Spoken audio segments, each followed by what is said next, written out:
नमस्कार, स्वागत है आप सब लोगों का मेरे YouTube channel English made easy by K Verma.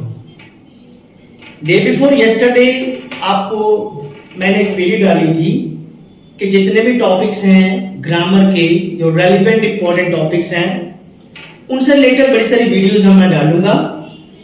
आज मैं सबसे एक बड़ा ही इंपॉर्टेंट टॉपिक है, इसको हम बोलते हैं change of voice. Change of voice का मैं थोड़ा सा आपको ओवरव्यू और इंट्रोडक्शन देना चाहूंगा।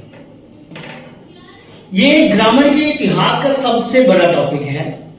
इसमें कम से कम 45 प्लस टाइप्स हैं जिनको हम वन बाय वन डिस्कस करेंगे, और आज उन 45 प्लस टाइप्स में से किसी एक टाइप को मैं चुनूंगा और आपको बताऊंगा कि इसको सॉल्व कैसे करते हैं। ठीक है, वॉइस करने के लिए जो सबसे इंपॉर्टेंट चीज है, जो सबसे पहली बात जो आपको दिमाग में रखनी है, वो ये है कि वॉइस में आई जो है वो मी में कन्वर्ट हो जाता है।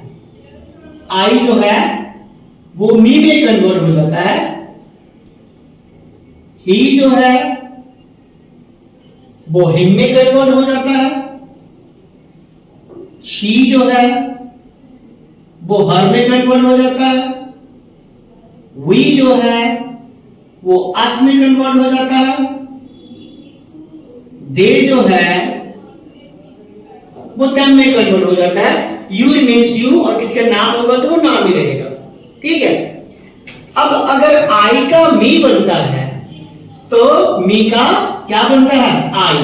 अगर ही का क्या बन रहा है? हिम बन रहा है, तो हिम का इधर आके क्या बनेगा? आई, ही बन जाएगा। ये पहला स्टेप होता है वॉइस करने का। ठीक है, अब जो पहली टाइप मैंने आपको बोला कि 45 प्लस टाइप्स हैं वॉइस की, 45 प्लस टाइप्स। उन 45 प्लस टाइप में से जो पहली टाइप है बेटा, उसका नाम है प्रेजेंट सिंपल पॉजिटिव। वॉइस की पहली टाइप का नाम है प्रेजेंट सिंपल पॉजिटिव। उसके बाद होगा प्रेजेंट सिंपल नेगेटिव, फिर होगा प्रेजेंट सिंपल इंटरोगेटिव, फिर होगा प्रेजेंट सिंपल नेगेटिव इंटरोगेटिव। मतलब एक टाइप के चार चार पार्ट हैं। जितने टेंस हैं उतने ही टाइप की वॉइस है। उसके अलावा अलग अलग और जो मेथड्स हैं वो वॉइस में आते हैं। प्रेजेंट सिंपल मुझे कैसे पता चलेगा कि सेंटेंस प्रेजेंट सिंपल है? अब कोई फोन पड़ा होता है तो फोन के पीछे सैमसंग लिखा होता है, तो इट मींस वो कौन सी कंपनी का फोन है? ऑब्वियसली सैमसंग का फोन है। हम बड़ी सारी चीजों को ऐसे पहचानते हैं। कोई फैन, किसी को पहचानना हो कि फैन कौन सी कंपनी का है तो उसके ऊपर नाम लिखा होता है, हम इजीली कह सकते हैं कि उस कंपनी का फैन है। सिमिलरली प्रेजेंट सिंपल सारे बच्चों को पता है। प्रेजेंट सिंपल क्या होता है सभी बच्चों को पता है। फिर भी वॉइस में इसका थोड़ा सा एक अलग रोल है। ध्यान रखना, किसी भी सेंटेंस में डू लगा हो वो प्रेजेंट सिंपल है। किसी भी सेंटेंस में डज लगा हो वो प्रेजेंट सिंपल है। किसी भी सेंटेंस में किसी भी वर्ड की फर्स्ट फॉर्म लगी हो वो प्रेजेंट सिंपल है। और कोई ऐसा वर्ड जिसके साथ एस या एस लगा है वो प्रेजेंट सिंपल है। मतलब प्रेजेंट सिंपल की पहचान वॉइस में आपने ऐसे करनी है। जिस सेंटेंस में डू लगा हुआ वो प्रेजेंट सिंपल है, डज लगा हुआ वो प्रेजेंट सिंपल है, फर्स्ट फॉर्म या एस और एस वाला कोई वर्ड होगा तो वो प्रेजेंट सिंपल होगा। अगर सेंटेंस प्रेजेंट सिंपल होगा तो रूल भी लगना है प्रेजेंट सिंपल का। रूल कहता है कि वॉइस करते समय हमेशा सबसे पहले ऑब्जेक्ट आता है। सबसे पहले क्या आता है? ऑब्जेक्ट आता है। ऑब्जेक्ट के पास आपके पास तीन ऑप्शंस होंगे, इज, एम और आर। अगर एक ऑब्जेक्ट है तो इज आएगा, अंडरस्टूड है। आई होगा तो एम आएगा, ज्यादा ऑब्जेक्ट होंगे तो आर आएगा। उसके बाद वॉइस करते समय जितने भी सेंटेंस होते हैं सब में थर्ड फॉर्म लगती है। क्या लगती है? Third form of verb. Third form of verb के बाद आपने लगाना है सब बाय, और बाय के बाद आपका आ जाएगा सब्जेक्ट। ये बेसिक रूल है। सारी वॉइस इसी एक रूल के इर्द गिर्द घूमती है। मैंने बोला ना कि 45 प्लस टाइप्स हैं। अगर आपको जो पहली टाइप आ गई तो 45 टाइप्स आपके लिए आसान होने वाली है। अब ये रूल वर्क कैसे करता है मैं आपको बता रहा हूं। Let us take a very simple example. Simple example in the sense कि मैं छोटी सी एग्जांपल ले रहा हूं। बड़ी एग्जांपल में और छोटी एग्जांपल में कोई फर्क नहीं होता है। जैसे 1 कप चाय बनानी हो तब भी मेथड सेम है, 10 कप बनानी हो तब भी मेथड सेम है, 50 कप बनानी हो तब भी मेथड सेम है। सेंटेंस चाहे छोटा हो चाहे बड़ा, मेथड क्या रहता है? सेम। आपको मेथड सीखना है, सेंटेंस को नहीं देखना है। मैं बड़ी छोटी सी एग्जांपल ले रहा हूं आपके सामने। She waters the plants। मान लो ये एक सेंटेंस है, she waters the plants and I want to change the voice of this particular sentence. I have no difficulty in solving this sentence because I have my basics very clear। और यही basics आपके हमने clear करने हैं। ये एक sentence है, मुझे इसको एक्टिव का पैसिव बनाना है, तुक्का नहीं मारना है, क्योंकि ग्रामर में तुक्का नहीं चलता है। ग्रामर में तुक्का नहीं चलता है। लाइक मैं आपको 4 क्वेश्चंस दूं, 6, 4, 3, 9। अब ये मैंने आपको 2 क्वेश्चंस पूछे हैं। एक भी बच्चा, कोई भी बच्चा जो है वो इनका आंसर नहीं दे सकता है जब तक कि यहां कुछ लिखा ना हो। अब यहां क्या है? प्लस, यहां क्या है? मल्टीप्लाई। अब आपके आंसर्स क्या होंगे? कभी भी गलत नहीं हो सकते हैं। सिमिलरली जब आपने वॉइस करनी है, आपके बेसिस क्लियर होंगे तो आपका सेंटेंस कभी भी गलत नहीं होगा। वॉइस करने के 3 स्टेप्स हैं, ध्यान रखना। जब भी जिंदगी में आपको वॉइस आ जाए, अगर आपको 3 स्टेप्स आते हैं ना, आपका सेंटेंस कोई बच ही नहीं सकता है। पहला स्टेप होगा फाइंड सब्जेक्ट एंड ऑब्जेक्ट। ध्यान रखना बेटा, जिंदगी में आपको 50 सेंटेंस आए, 10 आए, 20 आए, 100 आए, वॉइस करने के सिर्फ 3 स्टेप्स हैं।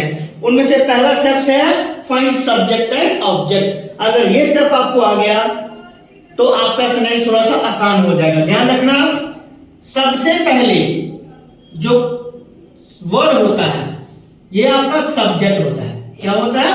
सब्जेक्ट। जो करता है, जो करने वाला है, जो एक्शन परफॉर्म करने वाला है, वो आपका सब्जेक्ट है। ठीक है। लास्ट वाला वर्ड जो होगा वो आपका ऑब्जेक्ट होगा। क्या होगा? ऑब्जेक्ट। ध्यान रखना, this is your subject, this is your object. मेरा पहला स्टेप था सब्जेक्ट और ऑब्जेक्ट ढूंढना, मैंने ढूंढ लिया। जब आप ये काम कर लेंगे, आपका दूसरा जो स्टेप है वो है identify the sentence. Identify the sentence. अगर सेंटेंस नहीं पहचाना गया तो आंसर आपका ठीक हो ही नहीं सकता है। आइडेंटिफाई कैसे करना है? किसी भी चीज को हम आइडेंटिफाई कैसे करते हैं? उसके ऊपर नाम लिखा होता है, हम पढ़ लेते हैं कि ये वो है। आपने सब्जेक्ट के बाद जाना है और सब्जेक्ट के बाद जो सबसे पहला वर्ड है उसको देखो। जब आप गए, आपको मिला एक वर्ड वाटर्स। क्या मिला? वाटर्स। वाटर्स के लास्ट में क्या लगा हुआ है? एस। क्या लगा हुआ है? एस। एस मतलब किसी भी स्टेट से मैंने क्या बोला था? एस और एस वाला वर्ड हो, वो कौन सी टाइप होती है? Present simple. कौन सी टाइप होती है? Present simple. अब मैंने पहचान लिया कि ये सेंटेंस प्रेजेंट सिंपल है। कौन सी टाइप है? Present simple. जब मैं पहचान भी लूंगा, तीसरा होगा apply the rule. Apply the rule. ये 3 रूल आपको अगर आ गए तो वॉइस का कोई भी सेंटेंस आपसे नहीं बचेगा। पहला है फाइंड सब्जेक्ट एंड ऑब्जेक्ट, दूसरा है आइडेंटिफाई द सेंटेंस, तीसरा है अप्लाई द रूल। ये 3 रूल जो है पूरी वॉइस को कवर कर देते हैं। अब मैं इसको चेंज करने जा रहा हूं। मेरा पहला स्टेप क्या है? Find subject and object. मैंने ढूंढ लिया ये कौन है? सब्जेक्ट। ये कौन है? ऑब्जेक्ट। पहला स्टेप मेरा खत्म हो गया। दूसरा स्टेप है आइडेंटिफाई द सेंटेंस। मैंने बोला आइडेंटिफिकेशन होगी सब्जेक्ट के एक स्टेप आगे जब आप जाएंगे, आपको वहां कुछ वर्ड मिलेगा। मुझे मिला एस, वाटर्स।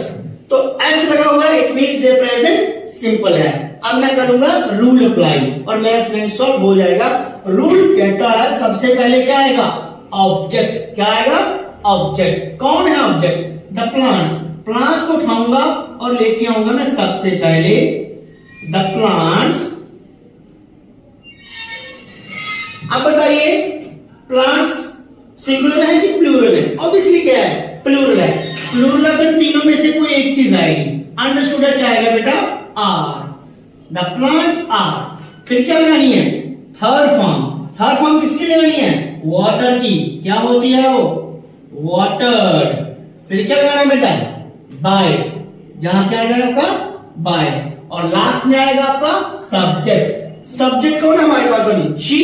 मैंने क्या बोला था? शी को जब इधर से लेके इधर जाओ तो क्या बनता है? हर। इस शी को मैं उठाऊंगा और लास्ट में लेके जाऊंगा तो ये बन जाएगा हर। ये एक आसान सा तरीका है। इस तरीके से आप किसी भी सेंटेंस को आसानी से सॉल्व कर सकते हैं। जैसे मैं एक और सेंटेंस लिखूंगा आपके लिए, ही हेट्स अस।